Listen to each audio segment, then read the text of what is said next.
மற்றொரு அண்மை செய்தியை பார்த்து வருகிறோம். கடலூர் மாவட்டத்தில் நாளை பள்ளி கல்லூரிகளுக்கு விடுமுறை அறிவிக்கப்பட்டிருக்கிறது. டிட்வா புயல் முன்னெச்சரிக்கையாக கடலூர் மாவட்டத்தில் நாளை பள்ளி கல்லூரிகளுக்கு விடுமுறை அறிவிக்கப்பட்டுள்ளது.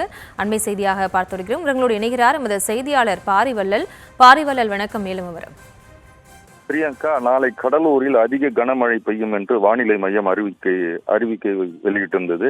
இந்நிலையில் இந்த டிட்வா புயலின் காரணமாக மாவட்டத்தில் பல்வேறு முன்னெச்சரிக்கை நடவடிக்கை எடுக்கப்பட்டாலும் நாளை பள்ளி கல்லூரிக்கு விடுமுறை அளித்து மாவட்ட ஆட்சியர் சிபி ஆதித்ய செந்தில்குமார் உத்தரவு பிறப்பித்திருக்காங்க. நாளை நடைபெற இருந்த தேர்வுகளும் மறு அறிவிப்பு வருவதை ஒத்திவைக்கப்படுவதாகவும் பள்ளி கல்லூரிகளுக்கு இயங்காது என மாவட்ட ஆட்சியர் சிபி ஆதித்ய செந்தில்குமார் அறிவித்திருக்காங்க.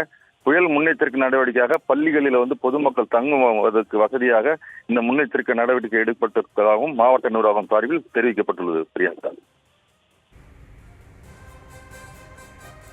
விவரங்களுக்கு நன்றி பாரிவள்ளல்.